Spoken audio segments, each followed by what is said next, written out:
All right, Joe Casey with Casey Aviation. We're here to talk about the landing gear system in the PA46. And when I do a pre-flight on the PA46, the first thing I'm looking at is in the landing gear is the tire pressure. Tire pressure is super critical in a PA46. If it even looks low, then that you need to go stick a gauge on the tire. And sometimes it'll fake you out. So I want you checking tire pressure at least every couple weeks. With this airplane. And also I recommend using nitrogen. Nitrogen does not support corrosion. In other words, it won't oxygenate any of the metal parts associated with this. And it also tends to be more stable inside the tire. And all the big guys, the Army, the military, the Air Force, on all their aircraft, and the airlines all use nitrogen for their tires. So I've sort of copied them as I consider the PA46.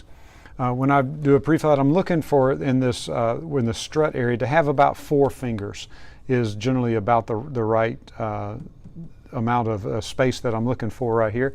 This looks really, really good. I'm also doing a pre-flight of these bolts. You can see these bolts are right here that have a cotter pin.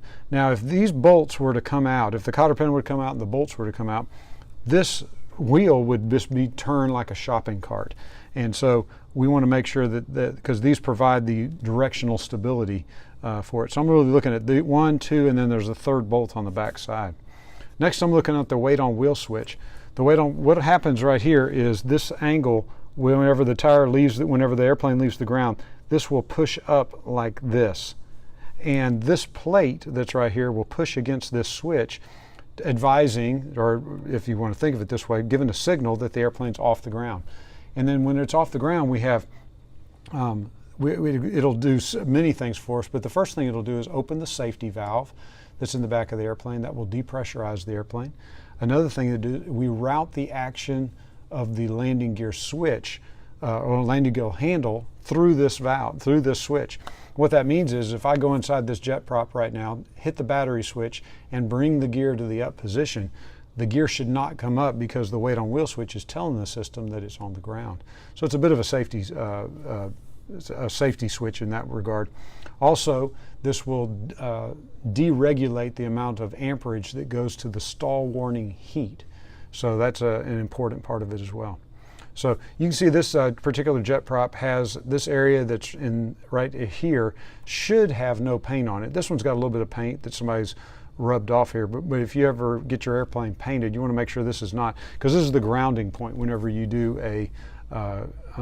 when you refuel your airplane. So when the airplane leaves the ground, this area will go like this, pressing on the switch, advising that it's all the way to the up position, that the airplane's off the ground. When you pull the gear to the up position, you have an actuator that's right here, and the actuator will simply bring the gear up to the up position, and inside this wheel well that's right here, it will the gear will go up and reside inside this wheel well. While it's going up, you can see this panel that's right here. This whole panel has 2 functions. Number 1 is that it goes up and mates and seats inside this recess that's in this area.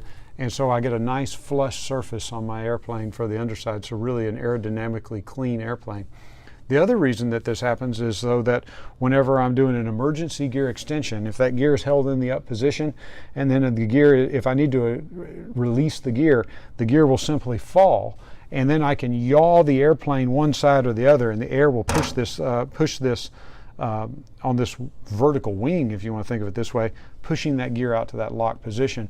I can then yaw the airplane the other way, and it'll push that gear out to that out position as well. And so there's 2 good reasons to have this. You can see this little metal area that's right here. This metal space pushes on a switch that's up inside the wheel well, and that switch, it tells the system that the gear is in the up position. So you have a red gear warning light inside the airplane. That gear warning light, red gear warning light, I consider to be a disagreement light. In other words, the position of the gear disagrees with where the landing gear handle's at. So if the landing gear handle is in the up position, but the gear hasn't moved all the way to the up position because this switch has not been activated, then you'll have a red gear warning light. whenever you put the gear to the down position, you're going to have a red gear warning light until the gear is all the way into the down and lock position. When all three are that way, the red gear warning light will go out. So incidentally, I usually get about one phone call a month from people, and it's usually while they're in flight on their cell phone, and they'll not get three green lights in flight. And their usual little question is a bit of a frantic, am I okay to land? And I usually the first question I'm asking is the red gear warning light on? If the red gear warning light is in the on position, they definitely have an unsafe condition and they need to deal with that. But if the red gear if the gear handle's down and the red gear warning light is off, that's usually an indication that they simply have a light bulb problem or some kind of an indication problem, but all three gear are in the down and lock position. Incidentally, the other thing you can do is lower the flaps to 20 degrees.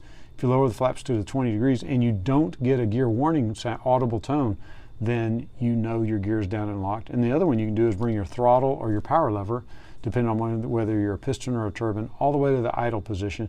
If you bring it all the way back to idle and do not get a gear warning, that means that your gear is down and locked. So you've really got three ways to tell very quickly whether you've got a gear safe condition in the PA46.